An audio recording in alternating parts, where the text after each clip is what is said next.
Welcome to our YouTube channel Veer story. अगर आपको जल्दी से नेक्स्ट एपिसोड चाहिए तो वीडियो को अभी लाइक करो। ये वीडियो स्टार्ट करने से पहले मैं डिस्क्लेमर दे देना चाहता हूं, हमारे वीडियो में खून खराब रोमांटिक सीन 18+ मोमेंट है। अगर आप लोग बच्चे हो तो प्लीज इस वीडियो को मत देखना, और अगर देखना चाहते हो तो प्लीज अपने पेरेंट की परमिशन ले लेना। And video enjoy. 11 कियारा रोज है। अब तक आपने पढ़ा कि कशिश मल्होत्रा ग्रुप पहुंचती है अपना रेजिग्नेशन देने के लिए, मगर मीटिंग रूम में कियारा को भी देखकर थोड़ा हैरान हो जाती है। अब आगे। जैसे ही हर्ष ने अपनी बात खत्म की, मीटिंग रूम में एक अजीब सी शांति फैल गई। ऐसा लगा रहा था जैसे वहां पर बैठे हुए किसी भी इंसान को हर्ष की बातों का मतलब नहीं समझ में आया हो। वही सब लोग ये सोच रहे थे कि कहीं हर्ष ने कुछ गलत तो नहीं कहा दिया।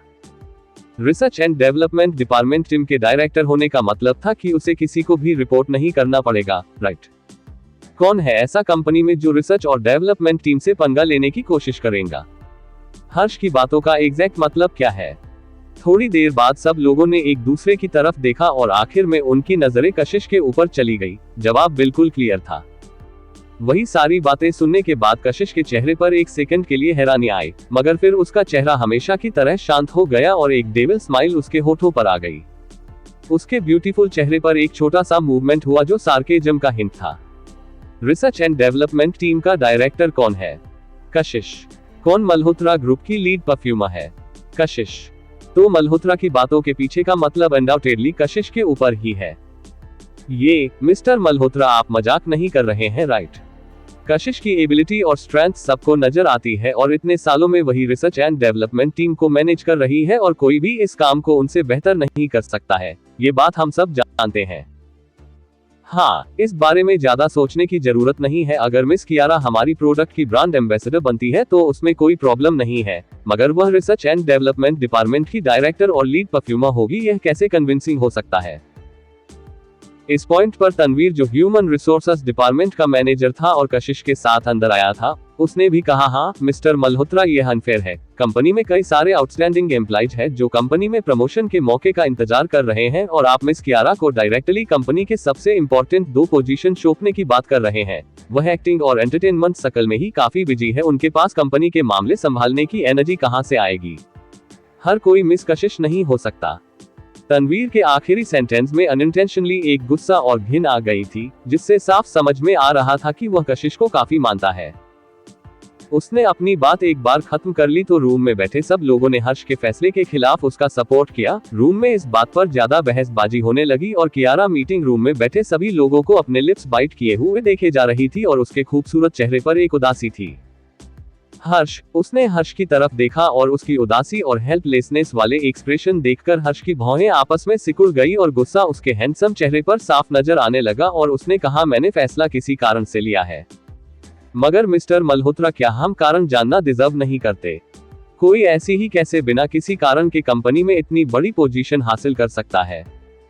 हमें बस इतना पता है कि वह अलग फील्ड में एक स्टार है, मगर और हम कुछ नहीं जानते हैं। आप क्यों उम्मीद करें कि हम उन पर भरोसा करें और उनके साथ काम करें?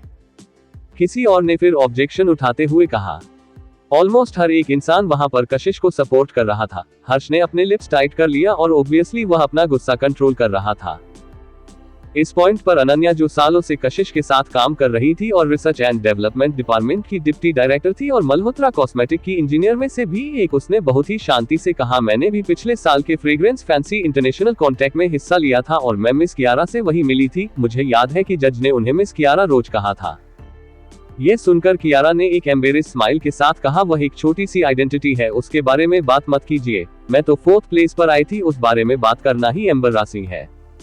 कशिश, जो चुपचाप को कब से सब कुछ सुन रही थी, उसकी आंखों में चमक आ गई।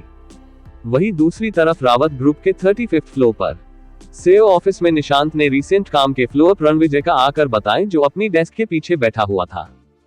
वह सीधा खड़ा था और उसने थोड़ी देर सोचकर कहा, बोस, मिस कशिश आज मल्होत्रा ग्रुप में अपनी नौकरी छोड़ने वाली है। क्या मैं किसी को भेजूं उनका ध्यान रखने के लिए? रणविजय के जो हाथ पेपर्स पलट रहे थे वह रुक गए और उसने ऊपर देखा। उसकी डिप काली आंखों में एक नोबिलिटी और एलिगेंस साफ नजर आ रहा था। उसने कुछ सेकंड सोचा और उसके बाद धीरे से कहा, कोई जरूरत नहीं है, वह सब कुछ अपने आप हैंडल कर लेगी।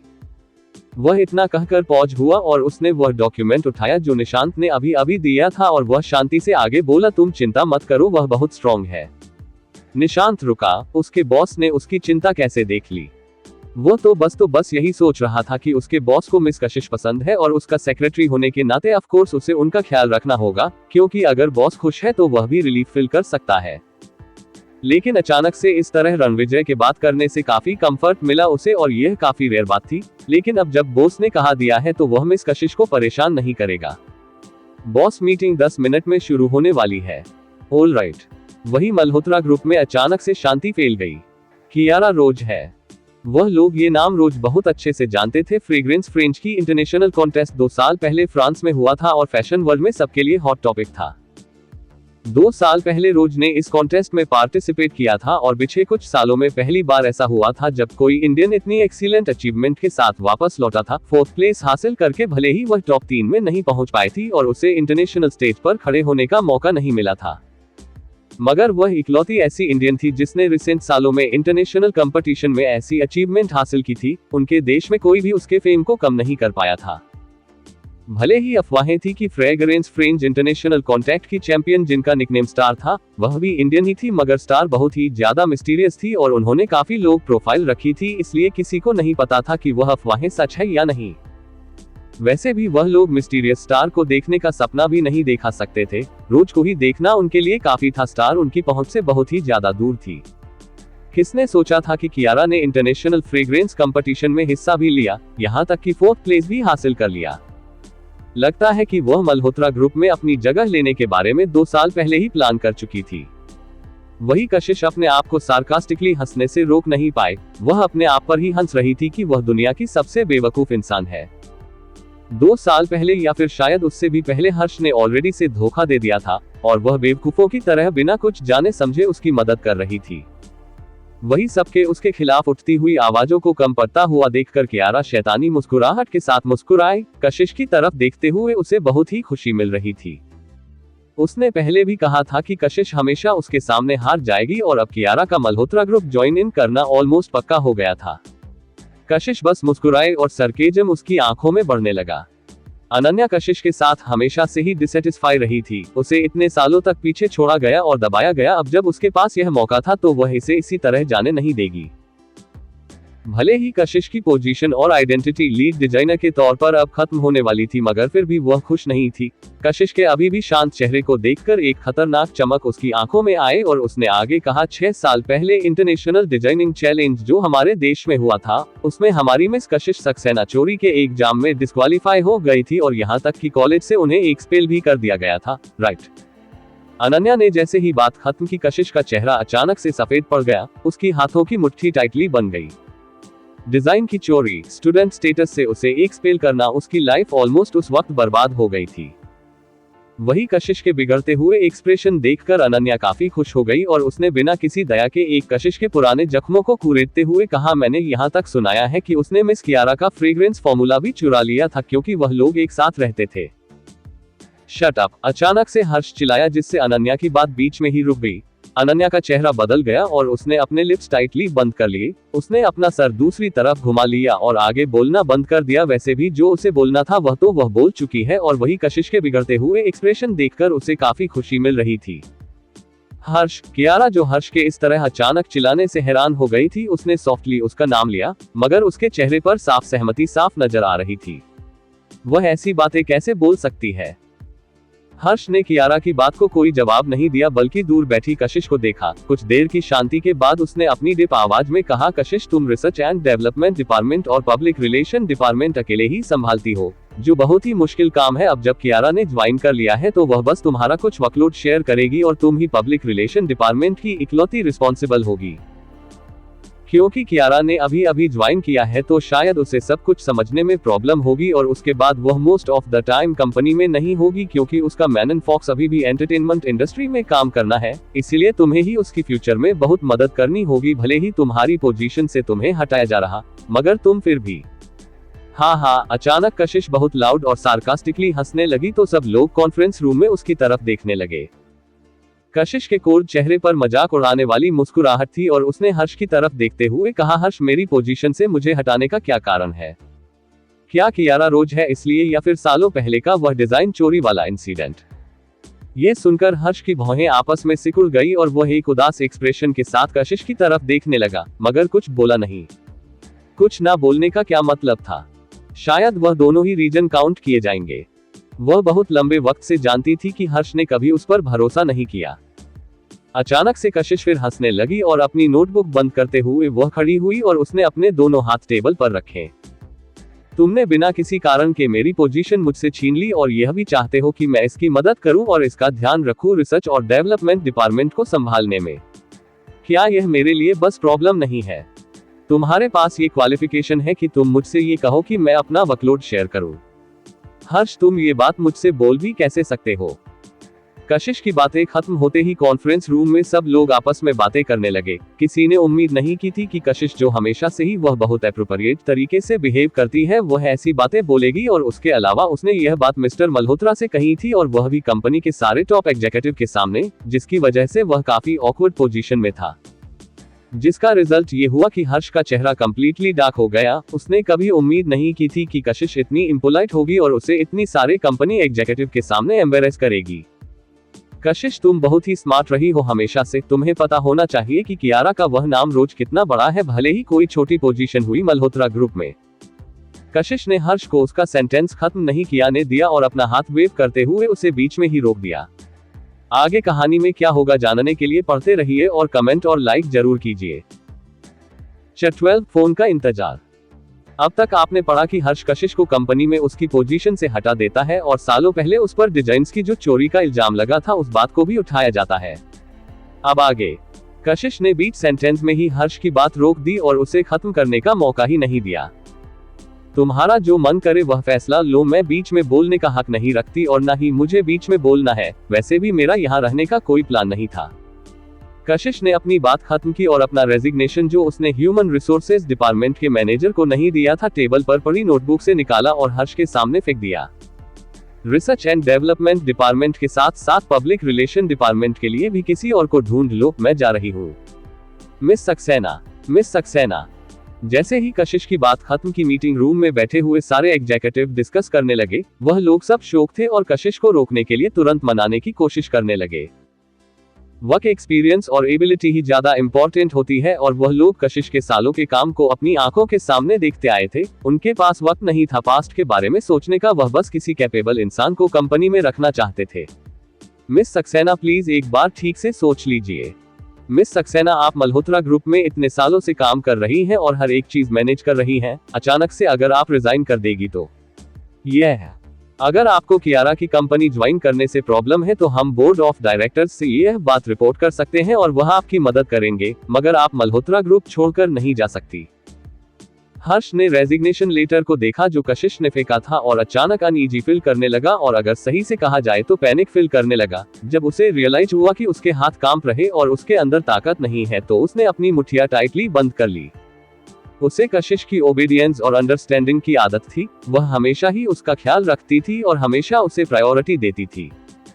लेकिन अब अगर उसने अभी उसे जाने दिया तो कंपनी पक्का बहुत मुश्किलें फेस करेगी। आखिर में हर्ष ने कॉम्प्रोमाइज करने का फैसला किया और बोला, कशिश, तुम्हें समझना चाहिए, मेरा फैसला तुम्हारे खिलाफ नहीं था। मुझे नहीं पता कि तुम मेरे खिलाफ थे या नहीं, मगर मुझे पता है कि दूसरे हैं और यह इम्पोर्टेंट नहीं है। इम्पोर्टेंट यह है कि मैं आज यहाँ रिजाइन करने ही आई थी, कशिश ने कहा और अपने हाथ में पकड़ी हुई नोटबुक को बंद करके ह्यूमन रिसोर्सेज डिपार्टमेंट के मैनेजर तनवीर की तरफ फेंका। Best of luck Malhotra group, कशिश ने कोल्डली कहा और फिर अपनी सीट से खड़ी होकर जाने लगी। हर्ष पैनिक हो गया, यहाँ तक कि उसे कशिश के एटीट्यूड से गुस्सा भी आया। वह गुस्से में बोला, कशिश, तुम्हें इतना जिद्दी होने की कोई जरूरत नहीं है। तुम्हें पता है कि मैं नहीं चाहता था कि तुम कंपनी छोड़ो। कशिश, जो ऑलरेडी कॉन्फ्रेंस रूम के दरवाजे तक पहुंच गई थी, अचानक रुक गई और उसने मुड़कर हर्ष की तरफ देखा और उसकी कोल्ड नजरों ने हर्ष को पीछे हटने पर मजबूर कर दिया। जिद्दी। उसकी आवाज कोल्ड और मजाक से भरी हुई थी। हर्ष, तुम मेरे ऊपर ऐसा लेबल कैसे लगा सकते हो? तुम्हारा हर एक डिसीजन हमेशा सही और मैं, कशिश, हमेशा गलत और सबसे क्लूलेस। इस मोमेंटम पर कशिश के हाथ कॉन्फ्रेंस उनके दरवाजे पर थे और उसने कोल्डली कहा, तुम जो चाहो वह मेरे ऊपर लेबल लगाओ या फिर जो चाहो वह सोचो, मगर तुम मानो या ना मानो तुम्हें मेरा रिजर्वेशन लेटर आज एक्सेप्ट करना होगा और मुझे रोकने की कोशिश मत करना, क्योंकि मैंने कभी भी ज्वाइन करते वक्त मल्होत्रा ग्रुप के साथ कोई लेबर कॉन्ट्रैक्ट साइन नहीं किया था, और याद रखना अगर मैं मल्होत्रा ग्रुप को खड़ा कर सकती हूँ तो बर्बाद भी कर सकती हूँ। कशिश ने अपनी बात खत्म की और कंप्लीटली हर्ष के चेहरे के शॉक और पैनिक को इग्नोर करते हुए दरवाजा खोला। कॉन्फ्रेंस रूम में बैठे हुए बाकी एग्जीक्यूटिव तुरंत खड़े हुए उसे रोकने के लिए। मिस सक्सेना प्लीज रुक जाइए। मगर एक तेज बैंग की आवाज के साथ कॉन्फ्रेंस रूम का दरवाजा कशिश ने बंद कर दिया और उसका जाना बहुत ही ज्यादा सख्त और बड़ा फैसला था। पूरे कॉन्फ्रेंस रूम में तहलका मचा हुआ था। कशिश के जाने के बाद सब लोगों का ऐसा फील हो रहा था जैसे आसमान गिर रहा हो। कोई भी कियारा के कंपनी में आने से खुश नहीं था और अब उनके अंदर कियारा के लिए गुस्सा और ब्लेम बढ़ता जा रहा था। अगर ये लड़की नहीं होती तो कभी भी कशिश कंपनी छोड़कर नहीं जाती। वही कियारा गुस्से की वजह से कांप रही थी और उसके खूबसूरत चेहरे की एक्सप्रेशन बहुत ही ज्यादा खराब थे। वही कशिश के रेजिग्नेशन की खबर आग की तरह पूरे मल्होत्रा ग्रुप कंपनी में फैल गई थी। जब वह अपने ऑफिस में आई तो कई सारे लोगों ने उसे घेर लिया और उसका मन बदलने की कोशिश करने लगे, मगर कशिश इस बार डिटरमिनेंट थी और उसने किसी के एडवाइस नहीं ली। ऑफ कोर्स कुछ लोग थे जो उसका मजाक भी उड़ा रहे थे, मगर कशिश को इस बात से कोई फर्क नहीं पड़ा जब तक उसने सबको मनाया और सारा काम खत्म करके अपने ऑफिस में पहुंची तब तक कि कियारा और हर्ष ऑलरेडी वहां पर थे। कियारा हर्ष के बगल में खड़ी थी और बहुत ही क्लियर तरीके से सारे एम्प्लॉय को इंस्ट्रक्शंस दे रही थी, मुझे ये डेस्क या फिर कैबिनेट नहीं चाहिए, मुझे ब्रांड न्यू परफ्यूम मटेरियल चाहिए और पुरानी फाइल को रिप्रेजेंटेड करो और बुक्स को रिपर्चेज करो। उसके बाद उसने हर्ष की तरफ देखकर मुस्कुराकर कहा, सॉरी, मुझे बस दूसरे लोगों की चीजें इस्तेमाल करना अच्छा नहीं लगता। हर्ष ने भी उसकी तरफ मुस्कुराकर देखते हुए कहा, कोई प्रॉब्लम नहीं है, सब कुछ वैसा ही होगा जैसा तुम चाहती हो। कशिश ने कोल्डली उनकी तरफ देखा और उसे ऐसे फीलिंग आ रही थी कि हर्ष और कियारा का बिहेवियर आज कुछ गड़बड़ है। वह एक नोटिसेबल इग्नोरिंग थी। क्या दिन में खड़े होकर सपना देख रहे हो, काम करो। हर्ष ने हिचकिचाते हुए एम्प्लॉइज की तरफ देखा तो उसकी भौहें आपस में सिकुड़ गई और उसने उन्हें डांटते हुए कहा। तो एम्प्लॉइज ने एक दूसरे की तरफ और उन्हें नहीं समझ में आ रहा था कि वह लोग क्या बोले। तुम लोग, जूली, एक शांत आवाज उन्हें सुनाई दी। सब लोगों ने मुड़कर दरवाजे की तरफ देखा जहां से कशिश चलती हुई जूली के पास आई। मैडम, क्या तुम्हारे पास लाइटर है? कशिश ने एक्सप्रेशनलेसली पूछा। हाँ, जूली ने एक लाइटर निकालकर उसे दिया। कशिश ने लाइटर लिया, कैबिनेट खोला और उसमें से फोल्डर निकालकर हर्ष के पास जाते हुए बोली, यह वह परफ्यूम की रेसिपीज है जो मैंने इतने सालों में रिसर्च करके तैयार किया है। वह सब यहीं पर है जो इस्तेमाल हो चुके हैं और जो नहीं भी इस्तेमाल हुए हैं वह भी। क्या करने की कोशिश कर रही हो तुम? हर्ष की आंखें हल्की सी छोटी हो गई और वह हल्का डरते हुए कशिश की तरफ देख रहा था। कशिश ने वापस उसकी तरफ देखा और हर्ष के सामने ही उसने उन सारी फाइल्स को आग लगा दी। आग उनके चेहरे पर साफ नजर आ रही थी और यह सीन बहुत ही ज्यादा खतरनाक था। जब वह सारे पेपर्स राख बन गए तो कशिश ने लाइटर वापस जूली को देते हुए कहा, मेरे पास हक है कि मेरी चीजों से कैसे डील करना है, यह मैं डिसाइड कर सकती हूँ ताकि कोई उनके साथ खिलवाड़ ना करे। उसने अपनी बात खत्म की और कोल्डली कियारा की तरफ देखा जिसका चेहरा बिल्कुल भी अच्छा नहीं था और फिर कशिश जूली की तरफ मुड़ करते हुए बोली, इस ऑफिस में हर एक सामान जो भी है उसे बाहर फेंक दो, मैं नहीं चाहती कि किसी और के छूने से वह गंदा हो जाए। ऑलराइट, जूली हिचकिचाई मगर मान गई। उसके बाद कशिश ने अपना कोट और बैग उठाया और शांति से ऑफिस से निकल गई। हर्ष ने उसे इतना डिटरमिनेंट देखा तो थोड़ी देर सोचा और फिर उसे फॉलो करते हुए बाहर तक आया। वह सीडीओ के पास कशिश तक पहुंच गया और उसने उसका हाथ पकड़ लिया। छोड़ो मेरा हाथ। कशिश की भौहें आपस में सिकुड़ गई और उसके एक्सप्रेशन कोल्ड थे, लेकिन छोड़ने की बजाय हर्ष ने अपनी पकड़ उसके हाथ पर मजबूत कर दी और कहा, कशिश, क्या हमें सचमुच इतनी बुरी तरीके से अलग होने की जरूरत है? कशिश ने तुरंत अपने हाथ पीछे खींच लिया और कुछ कदम पीछे हट गई और अपने और हर्ष के बीच दूरी बना ली और उसकी आंखों में इंडिफरेंस और मजाक साफ नजर आ रहा था। क्या तुम्हारा मतलब है कि मैं तुम्हारे और कियारा के बीच में इंटरफेयर करूं? इतना कहने के बाद कशिश डायरेक्ट अपने अपार्टमेंट के लिए निकल गई और रास्ते में उसके दिमाग में कई सारे ख्याल चल रहे थे। उसे 6 साल पहले का वह इंसिडेंट याद था जिसका जिक्र न्याय ने आज किया था। वह उस वक्त बहुत ही ज्यादा बदनाम हुई थी। उसकी आंखें फ्लिकर हुई और वह पास्ट को याद नहीं करना चाहती थी। उसने गहरी सांस ली और गाड़ी की स्पीड तेज करके अपनी ब्लैंक गाड़ी को शहर के सड़कों पर दौड़ने लगी। जैसे ही कशिश अपने अपार्टमेंट में इंटर हुई उसने शावर लिया। उसके दिमाग में ख्याल आया कि वैदेही जी ने बिल्कुल ठीक कहा था, उसे पुराने और घटिया मामलों के बारे में सोचने कोई जरूरत नहीं है, ऐसा कुछ भी नहीं है जो उसकी अटेंशन डिजर्व करता हो। लेकिन उसे अपने पास्ट की रिस्पॉन्सिबिलिटी लेनी होगी, वह पास्ट में जो उसके साथ हुआ वह आगे नहीं होगी। कुछ ऐसी चीजें थी जिन्हें वह कंप्लीटली छोड़ नहीं सकती थी और एक दिन वह अपनी इनोसेंस प्रूव करेगी और यह भी कि इसके पीछे सचमुच किसका हाथ था। वही वैदेही जी के बारे में सोचती ही अचानक से एक हैंडसम चेहरा उसके दिमाग में घूमने लगा। उसे याद था कि उसने कल क्या कहा था। कशिश ने अपना नाइट गाउन पहना और बाथरूम से बाहर आकर काउच पर बैठ गई और उसने अपना फोन निकाला और चेक किया। अभी भी कोई मैसेज नहीं थे। मैं कुछ दिनों के लिए बिजी रहने वाला हूँ, तुम ठीक से आराम करना, मैं तुम्हें कॉल करूंगा। उसकी आवाज कशिश जैसे शुरू भूल नहीं सकती थी, जो कैप्टिव चार्म से भरी हुई थी। उसने एक्सप्रेशनलेसली अपने होंठ दबा लिए और थोड़ा उदास फील करने लगी। शायद वह कुछ ज्यादा ही बिजी है। तभी अचानक वह अपनी जगह पर जम गई। वह उस आदमी के कॉल का इंतजार क्यों कर रही है? उसने हेल्पलेसली अपना सर नामे हिलाया और फोन टेबल पर रखा और खड़ी हो गई। जैसे ही वह खड़ी हुई, उसकी नजरें फिर से फोन के ऊपर चली गई और फोन उठाकर वह बेडरूम के अंदर चली गई। वही रावत ग्रुप के 35 फ्लोर के टॉप लेवल पर एक बड़ा सा कॉन्फ्रेंस रूम, जो बहुत एक्सक्लूसिव तरीके से डेकोरेटेड था और जहां पर एक लग्जरी एटमॉस्फेयर था, उसमें इस वक्त टेंशन और डर फैला हुआ था। आगे कहानी में क्या होगा जानने के लिए पढ़ते रहिए और कमेंट और लाइक जरूर कीजिए।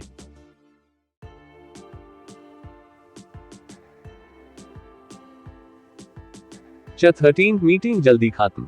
अब तक आपने पढ़ा कि कितनी भी कोशिश करने पर मल्होत्रा ग्रुप से कशिश अपना रेजिग्नेशन दे देती है और वही पता नहीं क्यों मगर उसे रणविजय के फोन का इंतजार था। अब आगे, जहां एक तरफ कशिश रणविजय के फोन का इंतजार भी कर रही थी और अपनी फीलिंग्स को इनकार भी कर रही थी, वही रावत ग्रुप के मीटिंग रूम में एक अलग सा ही माहौल फैला हुआ था। सारे एग्जीक्यूटिव इतने टेंस थे कि उनमें जोर से सांस लेने की भी हिम्मत नहीं थी। उनकी पूरी बॉडी सूखे पत्ते की तरह कांप रही थी। उन सबका पूरा अटेंशन उनके सामने रखे हुए डिपार्टमेंट की रिपोर्ट्स पर था। एक छोटा सा इश्यू भी जो उनकी नजरों से बच गया, वह उनके लिए बड़ी प्रॉब्लम क्रिएट कर सकता था। आने वाले शुक्रवार से रावत ग्रुप को उनकी फैमिली के नए हेड यानी सीईओ मिलने वाले थे और वह ऑफिशियली उसी दिन से काम करना शुरू करेंगे, इसलिए सारे डिपार्टमेंट को इस मीटिंग में रिपोर्ट करना था। यह मीटिंग ऑलरेडी 2 घंटा से चल रही थी। सारे बड़े बड़े लोग अपने अपने फैंसी कपड़ों में थे, मगर उनके माथे से लगातार पसीना बहे जा रहा था और उनके महंगे कपड़े पसीने की वजह से भीग चुके थे। जो इंसान मेन सीट पर बैठा हुआ था वह इतना यंग था, मगर उसकी प्रेजेंस उतनी ही ज्यादा स्ट्रांग थी। एडमिनिस्ट्रेशन डिपार्टमेंट के हेड ने अभी अपनी रिपोर्ट खत्म की थी और अब वहां पर खड़े थे और बेचैनी से प्रेसिडेंट की बात का इंतजार कर रहे थे, या फिर किसी क्वेश्चन का, या फिर किसी पोटेंशियल ओवरसाइट का।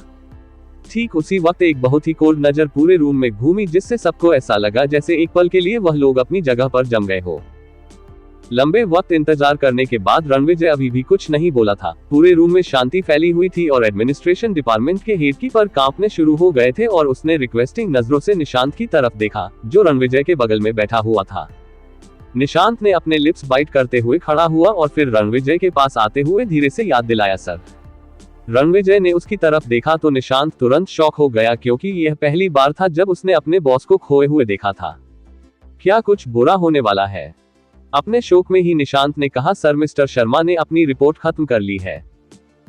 रणविजय की भौहें आपस में सिकुड़ गई और उसने एडमिनिस्ट्रेशन डिपार्टमेंट की फाइल्स को पलटकर कुछ सेकंड देखा और उसके बाद अपनी डिप आवाज में कहना शुरू किया, हमें असाइनमेंट स्टैंडर्ड को बढ़ाना होगा और कंपनी के एग्जीक्यूटिव एक्सपेंस। मुझे उम्मीद है कि फाइनेंस डिपार्टमेंट एक डिटेल अकाउंट तो प्रेजेंट करेगा एडमिनिस्ट्रेशन डिपार्टमेंट को एनुअल एक्सपेंस के वेरिफिकेशन के लिए। रणविजय ने आगे कुछ नहीं कहा और ना ही मिस्टर शर्मा को बैठने के लिए कहा और ना ही बाकी डिपार्टमेंट के लोगों को आगे रिपोर्ट पढ़ने के लिए कही। बेचारे मिस्टर शर्मा वहां खड़े थे कांपते हुए और उन्हें नहीं पता था कि क्या करना है। थोड़ी देर बाद रणविजय फाइनली हिला। सबकी नजरें उसी के ऊपर थी। रणविजय ने अपना पतला हाथ हल्का ऊपर उठाया और निशांत को देखकर इशारा किया। रणविजय ने अपना सर हल्का सा टिल्ट किया, मगर उसके हैंडसम चेहरे पर हमेशा की तरह कोल्डनेस और सीरियसनेस थी। उसने निशांत की तरफ देखा और उसकी आंखों में एक अजीब सी मिस्टीरियस लाइट चमक रही थी। यह उसकी ऐसी साइड थी जिसे निशांत बहुत अच्छे से पहचानता था। निशांत तुरंत वहां गया और उसे पूछा, सर क्या कुछ है जो मैं आपके लिए कर सकता हूं? रणविजय की आवाज तभी निशांत के कानों में सुनाई दी, कैसा चल रहा है? निशांत हैरान हो गया, उसके बॉस किस बारे में बात कर रहे हैं? उसे पता था कि उसके बॉस को ज्यादा बोलना पसंद नहीं और वह शॉर्ट में ही पूछते हैं, मगर इतने सालों से उनका सेक्रेटरी होने के नाते वह पूरी तरह क्लूलेस तो नहीं हो सकता, राइट?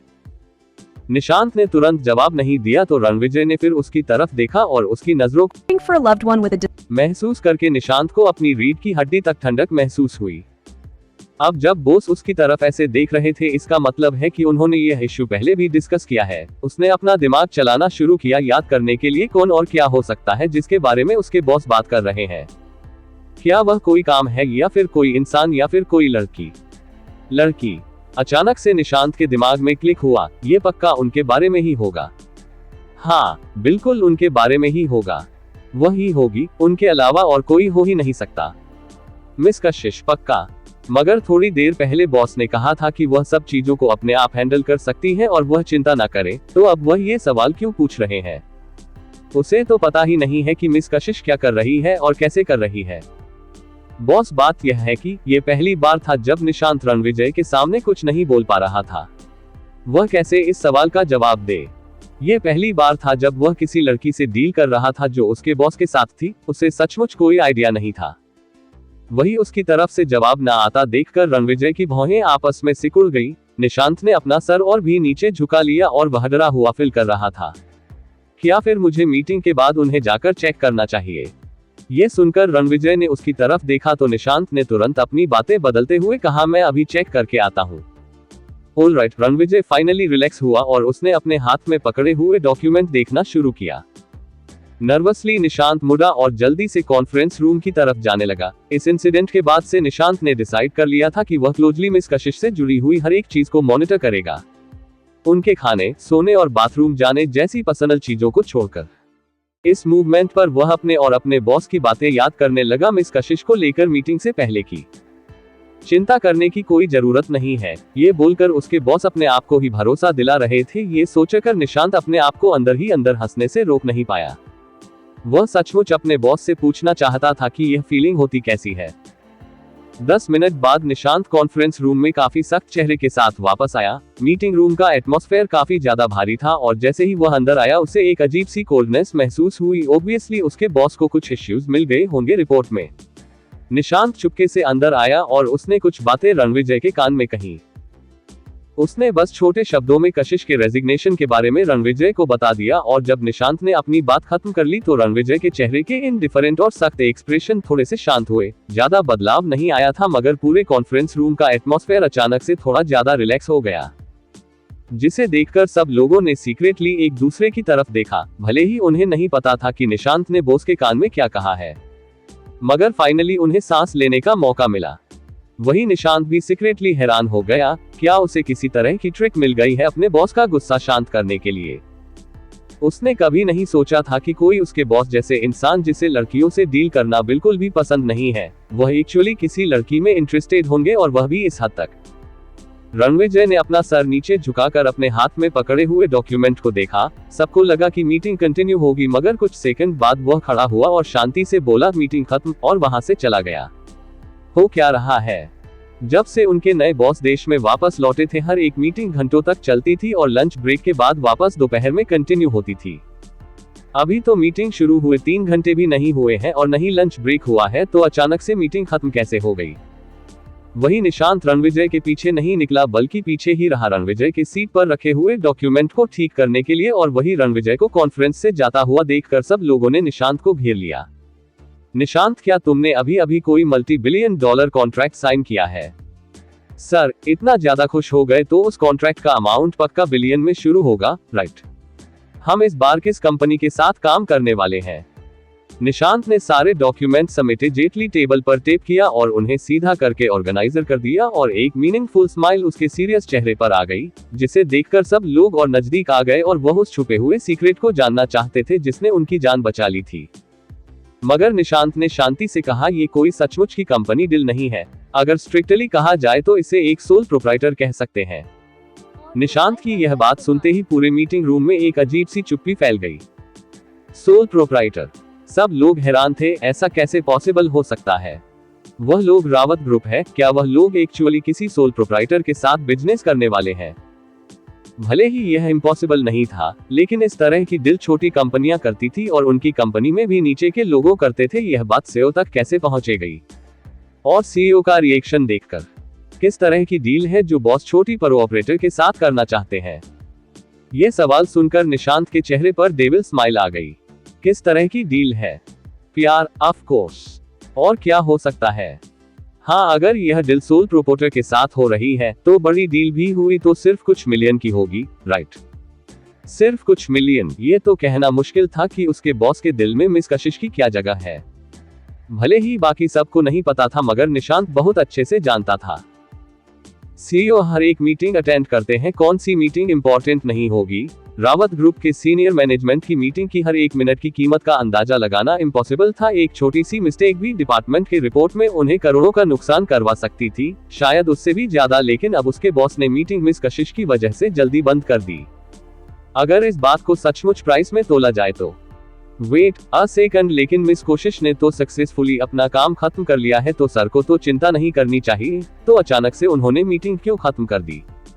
निशांत ने किसी के सवालों का जवाब नहीं दिया, वह बस मुड़ा और कॉन्फ्रेंस रूम से निकल गया। प्रेसिडेंट का ऑफिस एक लो प्रोफाइल मगर एलिगेंट एटमॉस्फेयर से भरा हुआ था। इस मोमेंट पर रणविजय बड़ी सी फ्लोर सीलिंग विंडो के सामने खड़ा था और उसका टोल फिगर नेचुरली एक नोबिलिटी वाला ऑरा रखता था। वह सिंपली वहां पर खड़ा था, मगर उसका इम्पोजिंग ऑरा दूर तक फैला हुआ था।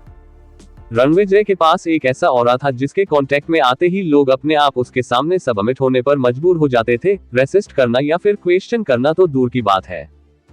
जब निशांत अंदर आया तो उसने बस अपने बॉस की पीठ की तरफ देखा और उसकी पुरानी सारी गलतफहमियां तुरंत गायब हो गई। रणविजय की पीठ निशांत की तरफ थी, इसलिए निशांत ने रणविजय के हाथ में पकड़े हुए फोन को नहीं देखा।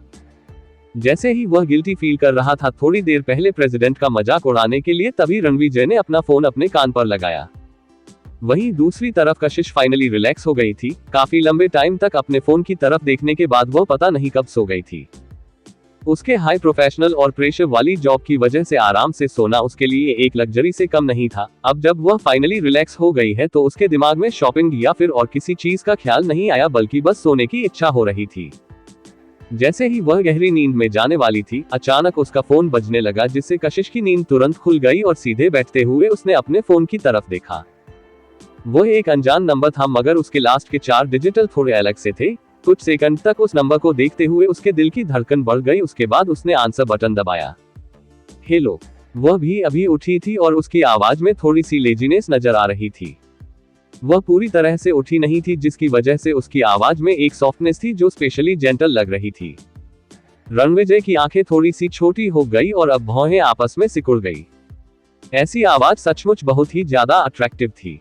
मैं हूँ। उसकी आवाज थोड़ी कोल्ड थी, मगर उसने जानबूझकर धीमी रखी। उसकी आवाज ऐसी थी जैसे वह दूसरी तरफ वाले इंसान को डरना ना चाहता हो। निशांत, जो अपने आप को ही गालियां दे रहा था कि उसने अपने बॉस को गलत समझा, उसके चेहरे पर मुस्कुराहट आ गई। उसने अपने बॉस को बिल्कुल सही समझा था। आगे कहानी में क्या होगा जानने के लिए पढ़ते रहिए और कमेंट और लाइक जरूर कीजिए। 14 साथ में लंच। अब तक आपने पढ़ा कि रणविजय मीटिंग बीच में ही खत्म कर देता है और उसके बाद अपने ऑफिस में आकर कशिश को फोन करता है और अपने बॉस का ये बदला हुआ बिहेवियर निशांत को हैरान कर रहा था। अब आगे निशांत, जो टेबल की दूसरी साइड था, वह अपने आप को मुस्कुराने से रोक नहीं पाया। वह अपने बॉस का मजाक नहीं उड़ाना चाहता था, सचमुच नहीं। बस बात यह है कि बॉस बदल गए हैं, इस हद तक बदल गए हैं कि उन्हें पहचानना भी मुश्किल हो गया है। किसने सोचा था कि जो इंसान थोड़ी देर पहले मीटिंग रूम में लोगों को ऐसे घूर रहा था और जिनकी नजरें ही लोगों को कांपने के लिए मजबूर करने के लिए काफी थी, वह यहाँ आते ही इतना जेंटल टोन में फोन उठाएंगे। जेंटल, उसके बॉस जैसा कोल्ड हार्टेड इंसान भी जेंटल हो सकता है। अब ये हैरानी भरा नजारा वह अपनी आंखों से देख पा रहा था। लेकिन उन बाकी लड़कियों का क्या जो उसके बॉस के पीछे पागल है? वही दूसरी तरफ कशिश, जिसने उसकी आवाज सुनी, उसे कुछ अजीब नहीं लगा। मैं जानती हूँ। उसने ब्लैंकेट खुद के ऊपर से हटाया, स्लीपर्स पहने और बेड से उठ गई। वह खिड़की के पास जाकर खड़ी हो गई। अब उसके दोनों हाथ उसके सामने थे और वह बाहर के नजारे को देख रही थी। उसकी नजरें अपने आप शहर की सबसे लंबी बिल्डिंग पर चली गई जो उसे दूर से दिखाई दे रही थी। एक इंसान शहर की सबसे ऊंचाई पर खड़ा था तो वही दूसरा इंसान एक शहर के अननोन कोने में, एक यूनिफॉर्म में तो दूसरे अपने नाइट सूट में। 2 लोग जिनकी दुनिया बहुत अलग अलग थी, वह अपनी अपनी खिड़कियों के पास खड़े थे और शहर के दूसरे कोने में खड़े इंसान से बात किए जा रहे थे। अभी अभी उठी। हाँ, कशिश पहुंच हो गई इतना जवाब देने के बाद। मैंने सुना कि तुमने आज अपनी जॉब छोड़ दी। वही निशांत जो रणविजय के पीछे खड़ा था, उसने कुछ नहीं कहा। उसके बॉस को ऑलरेडी क्या हुआ है ये सब पता है, मगर ऐसे नाटक कर रहे हैं जैसे वह कुछ जानते ही नहीं। बिल्कुल चालाक लोमड़ी की तरह है। जैसे ही यह ख्याल निशांत के दिमाग में आया, वह खुद हैरान हो गया। वह कैसे इतनी डिसरिस्पेक्ट के साथ अपने बॉस के बारे में सोच सकता है। वही कशिश को याद आया कि उसने यह बात उस दिन वैदेही जी के घर पर कही थी और रणविजय भी वहां था, इसलिए यह नॉर्मल सी बात है कि उसे पता है। हाँ, मैंने छोड़ दी, रणविजय ने हल्का से मुस्कुराते हुए कहा। यह बहुत अच्छी बात है। कशिश कुछ नहीं बोली। लंच किया? रणविजय ने 2 सेकंड की चुप्पी के बाद पूछा। कशिश ने अपने टेबल पर रखे हुए घड़ी की तरफ देखा जिसमें 12 बजे रहे थे और कहा, अभी तक नहीं किया है, मैं बिजी हूँ। ये सुनते ही निशांत की आंखें हैरानी से बड़ी हो गई। ऑफिस बहुत ही बड़ा और शांत था, तो दूसरी तरफ वाली फोन की आवाज भी क्लियर सुनाई दे रही थी। ये किस तरह का जवाब हुआ? सामने से लड़की बोली कि उसने लंच नहीं किया है और आप बोल रहे हैं कि आप बिजी है। सर, फ्रेंकली कहा जाए तो आपको इस तरह तो गर्लफ्रेंड मिलने से रही। निशांत ने यह बात मन में सोची, मगर उसकी बोलने की हिम्मत नहीं हुई। कशिश भी रणविजय की बातों से हैरान हो गई। वह अनकॉन्शियसली हकलाने लगी और फिर उसने जल्दी से जवाब दिया, तो फिर तुम तो क्यों, क्या तुम मेरा फोन कट करने वाली हो? कशिश की बातें बीच में ही रुक गई और उसने कहा, मगर तुमने कहा कि तुम बिजी हो, तो तुम घर पर ही लंच करने का प्लान कर रही हो। कशिश ने अपना सर मसाला। उसे ऐसा फील हो रहा था कि इस आदमी से बात करके ही वह थक जाएगी। उसे इस आदमी के ख्याल ही समझ नहीं आते थे। मैं बाहर जाने का प्लान नहीं कर रही हूँ, घर पर ही कुछ खा लूंगी। ओके, मैं समझ गया। अब दोनों तरफ लंबी चुप्पी फैली हुई थी। थोड़ी देर बाद रणविजय की आवाज फिर से धीमी और सॉफ्ट सुनाई दी, तुम पहले कॉल कट करो। कशिश पॉज हो गई और उसके बाद उसने कहा, ओके। उसके बाद उसने अपना फोन नीचे रखा और कॉल कट कर दिया। कॉल कट हो गया तो निशांत साइलेंटली सीधा हो गया। रणविजय ने कटे हुए कॉल को देखा और पीछे मुड़ा तो उसका चेहरा हमेशा की तरह सख्त, सीरियस और एक्सप्रेशनलेस था। सर, जो नॉर्थ में मॉल का कंस्ट्रक्शन था वह ऑलमोस्ट कंप्लीट हो गया है। कई सारे इंटरनेशनल ब्रांड ने वहां शॉप्स के लिए अप्लाई किया है। हमारे लीजिंग डिपार्टमेंट के पर्सन इंचार्ज ने ऑलरेडी कुछ ब्रांड इंफॉर्मेशन आपको सबमिट कर दी है। और रणविजय ने अपनी नजरें ऊपर उठाकर निशांत को देखा। उसकी डिप और कोल्ड नजरों की वजह से निशांत को एक अजीब सा कंफ्यूजन महसूस हुआ और उसकी बात बीच में ही रुक गई। उसकी इंस्टिंक्ट उसे बता रही थी कि इस वक्त बोलने का ठीक टाइम नहीं है। वही कशिश ने कॉल कट किया और एक गहरी सांस ली और रणविजय से बात करने के बाद उसे काफी थका हुआ फील हो रहा था। वह अपने आप को बेवकूफ नहीं समझती थी और इतने साल कॉम्पिटिटिव सोसाइटी में रहने की वजह से वह थोड़ी चालाक भी हो गई थी। मगर पता नहीं क्यों रणविजय से बात करते वक्त उसे इतना स्ट्रगल करना पड़ता था हमेशा ही।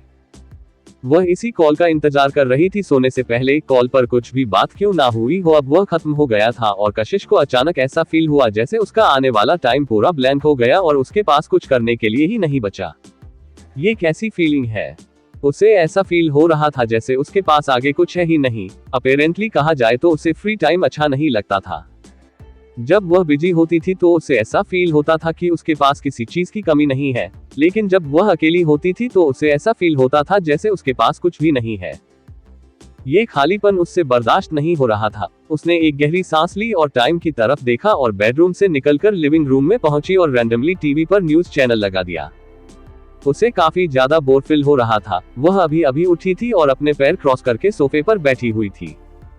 उसकी एक एल्बो आर्मरेस्ट पर थी और फोरहेड उसके हाथ पर। उसकी आंखें आधी खुली हुई थी और वह फिर से सोने ही वाली थी। अगर डोरबेल की आवाज से उसकी नींद नहीं खुली होती तो वह वही सोफे पर सो जाती। लेकिन कौन इस टाइम उससे मिलने आ सकता है? रितिका।